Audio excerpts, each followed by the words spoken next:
जय हिंद साथियों, वंदे मातरम। आपका अपने YouTube चैनल में बहुत बहुत स्वागत, अभिनंदन है दोस्तों। आज अपन पाठ्यक्रम का नया आगाज करते हैं। कल अपन ने दोस्तों क्लास के अंतर्गत सिलेबस की संपूर्ण रणनीति जानी थी। आज अपन सिस्टमेटिक ढंग से जनरल साइंस के टॉपिक करने जा रहे हैं। तो दोस्तों जल्दी से जल्दी सेशन को शेयर कर लीजिए दोस्तों, लग जाइए आज से ही। बिल्कुल सबसे पहला टॉपिक आर्मी दोस्तों, जीडी टीडीएन और कलरक का जो कॉमन टॉपिक है वह टॉपिक मैं दोस्तों आपके समक्ष लेकर आ रहा हूं। भोजन और पोषण दोस्तों, भोजन और पोषण। तो सबसे पहले यह जानेंगे अपन यहाँ पर भोजन क्या होता है, पोषण क्या होता है। तो बिल्कुल सबसे पहले टॉपिक पे नजर घुमाते हैं दोस्तों। भोजन क्या होता है, यह रहा आपका भोजन। अभी समझाते हैं आपको। तो देखिए दोस्तों, भोजन के बारे में आप सभी जानते हो, सभी आप आराम से जानते हो। और ये तो है नहीं कि वहां आपको आर्मी के एग्जाम में भोजन की परिभाषा पूछेगा, लेकिन दोस्तों कुछ समय आपको देना पड़ेगा एक कंसेप्ट क्लियर करने के लिए। फिर देखिए क्वेश्चनों की यहाँ आपके सामने भरमार शुरू हो जाएगी कि क्वेश्चन कैसे बनते हैं। एक छोटा सा थ्योरी का टॉपिक और उसमें से 15-20 क्वेश्चन मैं निकालता हूं आपके सामने। तो देखिए भोजन, तो भोजन क्या है, एक अवयव है। क्या है लाला, अवयव है। भोजन क्या है रे, अवयव है। तो भोजन वह अवयव है, भोजन वह अवयव है जो हमारे शरीर में क्या देता है, ऊर्जा देता है। भोजन वह अवयव है जो हमारे शरीर में क्या प्रदान करता है, ऊर्जा प्रदान करता है तथा विभिन्न रोगों से लड़ने में महत्वपूर्ण भूमिका निभाता है। विभिन्न रोगों से लड़ने में क्या करता है, मदद करता है। लड़ने में क्या करता है, मदद करता है। लड़ने में मदद करता है। तो यहाँ देखिए दो क्वेश्चन तैयार हो रहे हैं कि भोजन से क्या मिलती है, ऊर्जा मिलती है। क्या मिलती है, ऊर्जा। कार्य करने की क्षमता क्या कहलाती है, ऊर्जा कहलाती है। कार्य करने की क्षमता क्या कहलाती है, ऊर्जा कहलाती है। आपके अगर एग्जाम में क्वेश्चन बने कि कार्य करने की क्षमता क्या कहलाती है, ऊर्जा कहलाती है। ऊर्जा का ऐसा ही मात्रक, ऐसा क्वेश्चन बनता है आर्मी में नॉर्मल। ऊर्जा का ऐसा ही मात्रक जूल होता है। क्या होता है, जूल होता है। ध्यान रखना, ठीक है, याद रह जाएगा, जूल। और भोजन करने से क्या होते हैं कि हम रोगों से लड़ते हैं, मतलब हमारी रोग प्रतिरोधक क्षमता क्या होती है, बढ़ती है। जैसे कोरोना वायरस चल रहा है तो आपको ऐसे कई प्रकार के उपाय बताए जा रहे हैं कि इनका सेवन कीजिए ताकि आपके शरीर में इम्यूनिटी पावर बढ़ेगा, जिससे आप रोगों से क्या कर पाओगे, लड़ पाओगे। तो क्लियर है भोजन की परिभाषा। अब देखिए भोजन में कुछ क्या पाए जाते हैं, अवयव पाए जाते हैं। ठीक है, क्या पाए जाते हैं, अवयव पाए जाते हैं। तो भोजन की अगर कभी आपके एग्जाम आ जाए कि भोजन में मुख्य रूप से कितने अवयव पाए जाते हैं, 6 पाए जाते हैं। कितने पाए जाते हैं, 6 पाए जाते हैं। आपने पढ़ा होगा, बहुत ज्यादा पढ़ा होगा छोटी क्लासों में। मुख्य रूप से भोजन के अवयव कितने हैं, 6 है। लेकिन दोस्तों टोटली कितने अवयव होते हैं, 7 होते हैं। कितने होते हैं, कुल 7 होते हैं, लेकिन मेन कितने हैं, 6 है। ध्यान रखना। तो सबसे पहला देखिए कार्बोहाइड्रेट। क्या होता है विद्यार्थियों, कार्बोहाइड्रेट। क्या होता है, कार्बोहाइड्रेट। दूसरा यहाँ पर लिख दो प्रोटीन। तीसरा यहाँ लिख दो वसा। चौथा यहाँ लिख दो खनिज लवण। पांचवा यहाँ जल। छठा यहाँ लिख दो खाद्य रेशे। क्या होता है, खाद्य रेशे। और यहाँ पर एक लास्ट है वो है विटामिन। क्या है, विटामिन। अब देखिए इनमें से कुछ ऐसे तत्व है, इनको पोषक तत्व बोलते हैं। क्या बोलते हैं, पोषक तत्व बोलते हैं। प्रश्न आता पोषक तत्वों की संख्या कितनी होती है, पोषक तत्वों की संख्या कितनी होती है, मुख्य रूप से 6 और टोटल कितनी होती है, 7। देखिए कार्बोहाइड्रेट ऊर्जा देता है, प्रोटीन हमारे शरीर को बनाता है, वसा से ऊर्जा मिलती है, खनिज लवण, जल और जो विटामिन वगैरह ये क्या करते हैं, जल तो हमारे शरीर में भोज्य पदार्थों को पचाएगा। खाद्य रेशे क्या करते हैं, उसको लसलसा वगैरह बनाते हैं, मतलब पाचन में सहायता प्रदान करते हैं। विटामिन रोगों से लड़ते हैं। खनिज लवण भी रोग प्रतिरोधक क्षमता को बढ़ाते हैं। तो हमारी इन सभी पोषक तत्वों की हमारे शरीर में क्या होती है, आवश्यकता होती है। अगर इनकी कमी हो जाए तो भी हमारे शरीर में कई प्रकार के रोग उत्पन्न हो जाते हैं, उनका भी अध्ययन अपन करेंगे। तो देखिए यहाँ पर आपकी भोजन की परिभाषा और ये भोजन के आपको जो पोषक तत्व मैंने बताए, अवयव बताए, वो याद होने चाहिए। नेक्स्ट देखिए बात करते हैं, नेक्स्ट अपन यहाँ बात करते हैं विद्यार्थियों कि एक संतुलित भोजन, आपने नाम सुना होगा। संतुलित भोजन किसे कहते हैं, संतुलित भोजन। तो यहाँ देखिए शॉर्ट में एक ऐसा भोजन जिसमें सभी पोषक तत्व, जिसमें सभी पोषक तत्व उपस्थित हो, सभी पोषक तत्व क्या हो, उपस्थित हो, सभी पोषक तत्व क्या हो, उपस्थित हो। एक ऐसा भोजन जिसमें भोजन के सभी अवयव पाए जाते हो या सभी पोषक तत्व क्या हो, विद्यमान हो, उसे बोलते हैं संतुलित भोजन। क्या बोलते हैं, संतुलित भोजन। और हमें संतुलित भोजन करना चाहिए, ठीक है।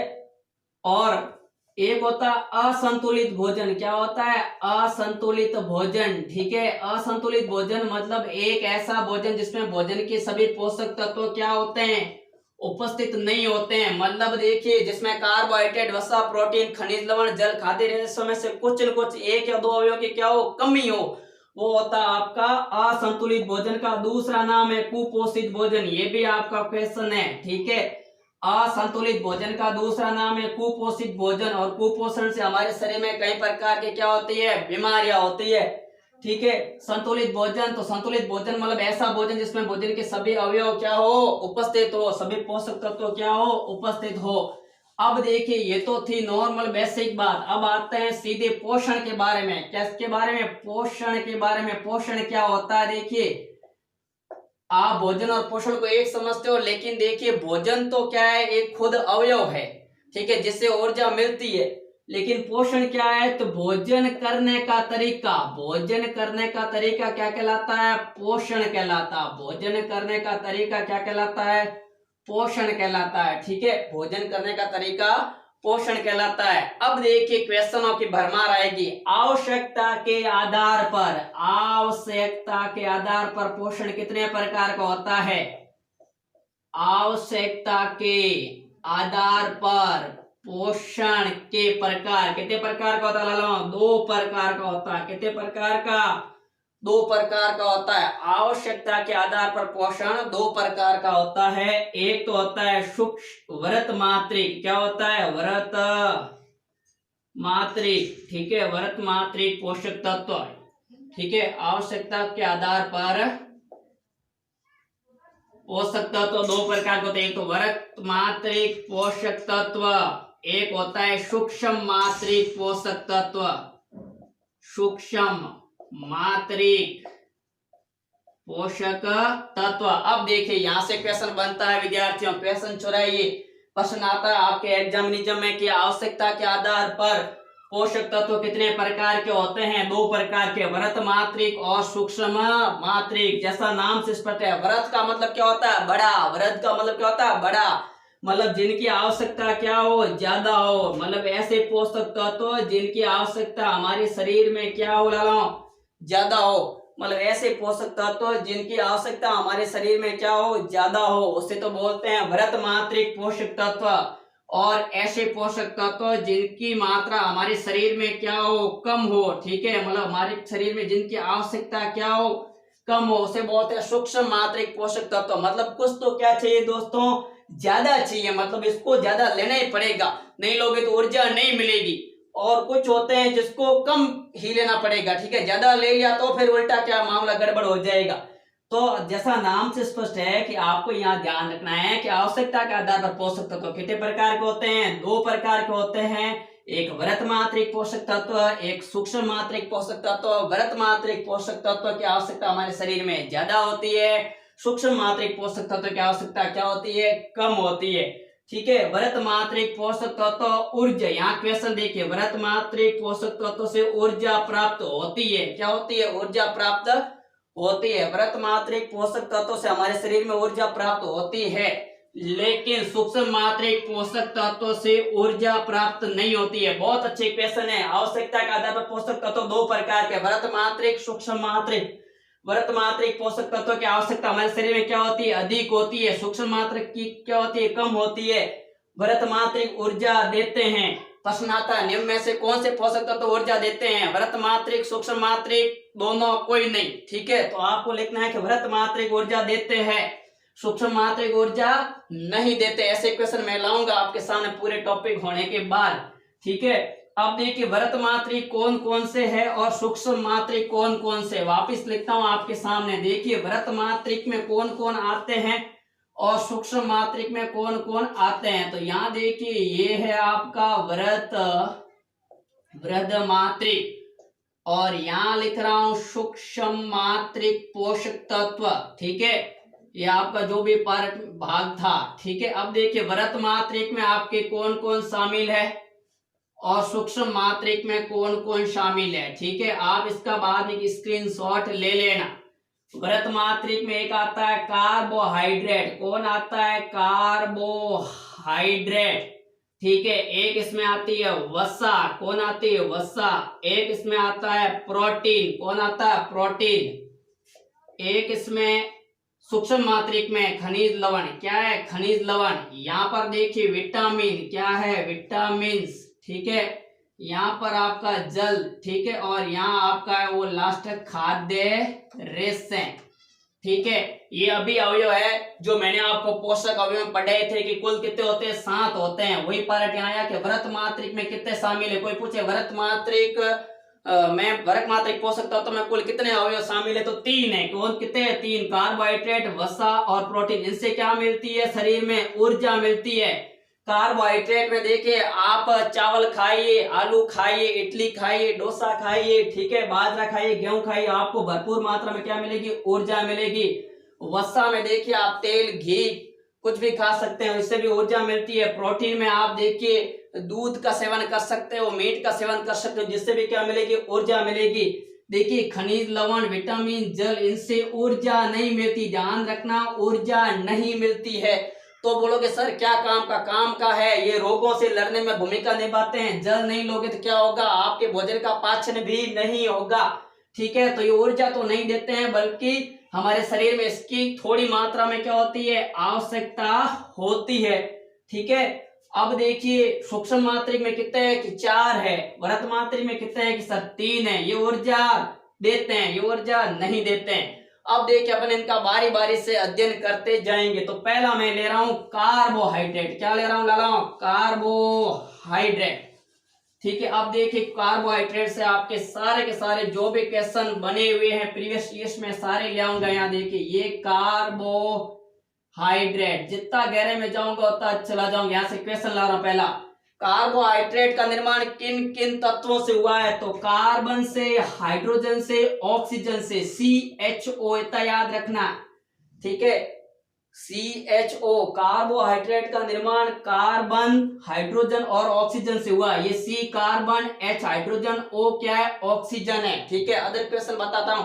कार्बन का परमाणु क्रमांक 6, हाइड्रोजन का 1, ऑक्सीजन का क्या है, 8 है, ठीक है। ऑक्सीजन गैस जिसको अपन स्वच्छन के रूप में काम में लेते हैं, वायुमंडल में 21% पाई जाती है, भी ध्यान रखना आप लोग, ठीक है। अब देखिए इसका सामान्य सूत्र क्या होता है, ये भी क्वेश्चन बना हुआ है। देखिए तो CnH2nOn, ठीक है। ये होता है आपका कार्बोहाइड्रेट का सूत्र CnH2nOn, ठीक है। ये आपका क्या है, कार्बोहाइड्रेट का सूत्र है। ये क्वेश्चन बना हुआ इंपॉर्टेंट है। ये भी क्वेश्चन बना हुआ इंपॉर्टेंट है कि कार्बोहाइड्रेट का निर्माण कार्बन से, हाइड्रोजन से और किसके से हुआ है, ऑक्सीजन से हुआ है, ठीक है। इसके अलावा देखिए व्यक्ति को कार्बोहाइड्रेट कितना चाहिए, व्यक्ति को कार्बोहाइड्रेट कितना चाहिए, तो 350 ग्राम आवश्यकता होती है, ठीक है। एक स्वस्थ मनुष्य को 350 ग्राम कार्बोहाइड्रेट चाहिए, ठीक है। इसके अलावा यहाँ कार्बन, हाइड्रोजन, ऑक्सीजन से निर्मित होगी। अब देखिए ये सामान्य तो ऊर्जा के स्रोत है, क्या प्रदान करता है हमारे शरीर में, ऊर्जा, ठीक है। तो आपका प्रश्न बनता है कि कार्बोहाइड्रेट से क्या मिलती है, ऊर्जा मिलती है। कार्बोहाइड्रेट की आवश्यकता कितनी होगी, 350 ग्राम होगी, ठीक है। कोई पूछे कि वसा की सर होती है यहाँ पर 75 ग्राम, कितनी होती है, 75 ग्राम, और 70 ग्राम चाहिए आपका प्रोटीन, क्या चाहिए, प्रोटीन। ये उस टाइम पढ़ा देंगे आपको जब वसा प्रोटीन पढ़ाएंगे, ठीक है। इसके अलावा इसमें कार्बन, हाइड्रोजन और ऑक्सीजन होते हैं। अब देखिए अब एक चीज यहाँ पर ये है कि ये किस में पाया जाता है, क्या होता है, किस में पाया जाता है, ठीक है। तो ये ध्यान रखना, ये गेहूं में पाया जाता है, चावल में पाया जाता है, इसके अलावा आलू में पाया जाता है, बाजरा में पाया जाता है। इसके अलावा जो भी धान है, मतलब जो भी धान में कई प्रकार के पदार्थ आते हैं उसमें कार्बोहाइड्रेट पाया जाता है, कह सकते हैं कि प्रचुर मात्रा में पाया जाता है, ठीक है। और बताइए इससे क्या मिलती है कि सर इससे तुरंत ऊर्जा मिलती है। क्या मिलती है? तुरंत ऊर्जा मिलती है, क्योंकि इसमें क्या पाया जाता है? ग्लूकोज पाया जाता है। तो यहाँ से ग्लूकोज में क्या है? कार्बोहाइड्रेट है। ग्लूकोज में क्या है? कार्बोहाइड्रेट है। आप देखिए बहुत ज्यादा थकान महसूस कर रहे हो, ठीक है, आप कहीं दौड़ रहे हो और आपके पास ग्लूकोज का पाउच है, अगर पीकर दौड़ते तो आपको ऊर्जा मिलेगी, गारंटी है, तुरंत ऊर्जा मिलेगी हाथों हाथ। ठीक है, तो तुरंत ऊर्जा किससे मिलती है? कार्बोहाइड्रेट से मिलती है, मतलब ग्लूकोज से मिलती है। आपका प्रश्न आ जाए कि तुरंत ऊर्जा किससे मिलेगी? ग्लूकोज की। ग्लूकोज का सूत्र पूछा जाता है, याद रखना, C6H12O6, C6H12O6। ठीक है, देखने होगा तो यहाँ आएगा C6H12O6, ग्लूकोज का सूत्र आपके सामने यहाँ और लिख देता हूँ, C6H12O6, ये ग्लूकोज का क्या है? सूत्र है। इससे क्या मिलती है? ऊर्जा मिलती है। क्या मिलती है? तुरंत ऊर्जा मिलती है। देखिए कई सारे क्वेश्चन आपके यहाँ तैयार हो रहे हैं। कार्बोहाइड्रेट का निर्माण कार्बन से, हाइड्रोजन से, ऑक्सीजन से हुआ है। सूत्र होता है सामान्य CnH2nOn होता है। कार्बोहाइड्रेट की आवश्यकता 350 ग्राम होती है। ये ऊर्जा प्रदान करते हैं। ये गेहूं में, चावल में, आलू, बाजरा, धान आदि में पाया जाता है। इससे हमारे शरीर को तुरंत ऊर्जा मिलती है। और तुरंत ऊर्जा किस में मिलती है? मतलब इसमें होता क्या, लास्ट में जब ये अपघटित होता है, क्योंकि ये एक प्रकार का क्या है? सरल अपघटन पाया जाता है, मतलब टूटता जल्दी है। इसमें क्या पाया जाता है? सरल अपघटन पाया जाता है। सरल अपघटन पाए जाने के कारण क्या होता है? जल्दी टूटता है, मतलब इस ग्लूकोज का क्या होता है? विखंडन जल्दी होता है, जिससे क्या होती है? इससे हाथों हाथ मतलब तुरंत ऊर्जा मिलती है। और ग्लूकोज का सूत्र C6H12O6 आपको बता दिया गया है। ठीक है, अब देखिए नेक्स्ट में आगे बढ़ रहा हूं।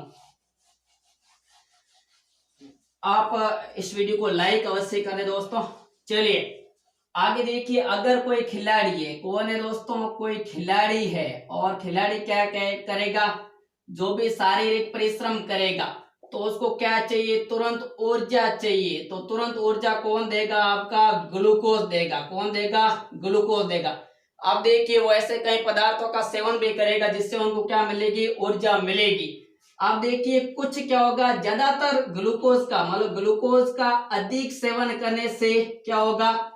ये जो फालतू की ऊर्जा होगी, देखिए कुछ ऊर्जा का उपयोग तो वो खेल में कर रहा है, लेकिन कुछ एनर्जी ज्यादा जो हो रही है थोड़ी थोड़ी, वो ग्लाइकोजन के रूप में क्या होती है? इकट्ठी होती है। ग्लाइकोजन के रूप में क्या होती है? संग्रहित होती है, इकट्ठी होती है। ठीक है, और इसके कारण क्या होता है कि कभी कभार हमारे पेट के पास चर्बी टाइप जमा हो जाती है, यकृत में ये जमा हो जाती है, या फिर आपके मांसपेशियों में क्या हो जाती है? जमा हो जाती है। तो वो अत्यधिक जो संग्रहित जो ऊर्जा है वो जमा कहाँ होगी? एक तो मांसपेशी में होगी। कहाँ होगी? मांसपेशी में होगी। एक आपकी यकृत लीवर पे होगी, और एक आपकी दोस्तों कहाँ पर हो सकती है? पेट पे हो सकती है। तो देखिए खिलाड़ी को क्या चाहिए? तुरंत ऊर्जा के लिए ग्लूकोज चाहिए। सूत्र बता दिया था, C6H12O6 इंपॉर्टेंट है, ध्यान रखना। और ग्लूकोज में जो अतिरिक्त ऊर्जा है वो कहाँ जाती है? ग्लाइकोजन में जाती है। ग्लाइकोजन की जो अतिरिक्त ऊर्जा से क्या होता है? मांसपेशी, यकृत और पेट में संचित होती है। ज्यादातर संचित कहाँ होती है? प्रश्न आता है यकृत में होती है, कहाँ होती है? लिवर में होती है, कलेजी में होती है, ध्यान रखना आप। ठीक है, अब देखिए होता क्या है कि जैसे मान लो आप उपवास रखते हो, ठीक है, आप उपवास रखते हो तो उस वक्त भी क्या होता है? आप सहन कर पाते हैं। तो है नहीं कि आप खाना नहीं खाओगे तो भाई मर जाओगे, तो होने वाला नहीं है कि भाई कैसे निकलेगी। ठीक है, 9-9 दिन, 15-15 दिन, 2-2 महीने भी भूखे रह सकते हैं। ठीक है, तो उसका कारण है कि अगर मान लो पहले आप अच्छा खा पी लेते हो, ठीक है, अच्छा आप खा पी लेते हो, तो आपका जो फालतू वाला क्या होगा? जो ग्लूकोज होगा वो ग्लाइकोजन के रूप में क्या हो जाएगा? इकट्ठा हो जाएगा, ग्लाइकोजन के रूप में। और जब आप भूखे रहोगे, ठीक है, भूखा या भूखी कोई गरज होगी तो भूखा भूखी रहोगे तो क्या होगा? ये जो अतिरिक्त ऊर्जा है वो आपकी क्या होगी? उपवास के समय क्या होगी? काम आएगी। उपवास के समय क्या होगी? काम आएगी। ठीक है, अब देखिए यहां पर कुछ अलग बात करते हैं। अब देखिए कार्बोहाइड्रेट से एक बीमारी होती है जो आपको कोई नहीं बताएगा, कहीं नहीं मिलेगी। देखिए मैं बताता हूं, जिसका नाम है हाइपोग्लाइसीमिया। हाइपोग्लाइसीमिया बहुत ही अच्छा है। देखिए हाइपोग्लाइसीमिया हो सकता है कहीं क्वेश्चन आपको मिल जाए, याद रखना। कार्बोहाइड्रेट की कमी से एकमात्र बीमारी होती है जिसका नाम है हाइपोग्लाइसीमिया। कोई कह रहा सर हाइपोग्लाइसीमिया होता है क्या, समझाइए। तो समझाता हूं कि हाइपोग्लाइसीमिया में क्या होता है कि हमारे शरीर में एनर्जी बिल्कुल रहती नहीं है, मतलब ऊर्जा रहती नहीं है, ग्लूकोज पूरा का पूरा क्या हो जाता, नष्ट हो जाता। अब सीधी सी बात है, जब हमारे शरीर में ऊर्जा ही नहीं रहेगी तो अपन क्या करेंगे, चल फिर भी नहीं पाएंगे, ठीक है। जिसके कारण क्या होगा, शारीरिक थकान होगी, आलस आएगा, चेहरा क्या होगा, मूर्छित हो जाएगा, परिणाम होगा गिर गिर जाएंगे, मतलब अपन को क्या आएंगे, चक्कर आएंगे। क्या आएंगे लाभ, चक्कर आएंगे, ठीक है। अब देखिए इसके अलावा और मैं बात करता हूं, यहाँ पर जो एक आपका कार्बोहाइड्रेट में क्या मिलती है, एक तो ऊर्जा तो मिलती है, साथ ही साथ देखिए यहाँ पर आपका स्टार्च भी पाया जाता है, स्टार्च से भी क्या मिलती है, ऊर्जा मिलती है, ठीक है। स्टार्च आलू में और चावल में स्टार्च भी पाया जाता है। आपको कहीं क्वेश्चन आ जाए तो आलू और चावल में क्या पाया जाता है, स्टार्च पाया जाता है, ठीक है। अब देखिए हमारे रक्त में क्या होती है, शर्करा पाई जाती है, ठीक है, वो भी कार्बोहाइड्रेट के कारण पाई जाती है, ठीक है, जिसके कारण क्या होती है, ऊर्जा मिलती है यहाँ पर, ठीक है। इसके अलावा देखिए यहाँ पर आप चना और जौ में शर्करा पाई जाती है जिससे तुरंत ऊर्जा मिलती है, ठीक है, जिसे कहते हैं माल्टोज। क्या बोलते हैं, माल्टोज, क्योंकि गन्ने की शर्करा माल्टा, ठीक है। अब यहाँ तुरंत ऊर्जा आएगी, जैसे मान लो कि जो बियर है, जैसे बियर में क्या होता है, जौ का पानी होता है, ठीक है, तो तुरंत क्या होती है, ऊर्जा आती है। लेकिन ध्यान रखना ये हानिकारक है क्योंकि इसमें एथिल अल्कोहल है, C2H5OH, एथिल अल्कोहल है, जिसके कारण नुकसानदायक है। लेकिन कुछ समय के लिए क्या होगी, ऊर्जा आएगी, हाँ बिल्कुल आती है, कुछ समय के लिए जोश आता है। इसके अलावा देखिए यहाँ पर आपका शहद है, क्या है, शहद है, यहाँ पर भी क्या होती है, फ्रुक्टोज पाई जाती है। इसमें शर्करा का नाम क्या है, फ्रुक्टोज। क्या है, फ्रुक्टोज। सबसे मीठी, बढ़िया क्वेश्चन है, सबसे मीठी प्राकृतिक शर्करा कौन सी है, फ्रुक्टोज है, ठीक है। सबसे मीठी प्राकृतिक शर्करा, सबसे मीठी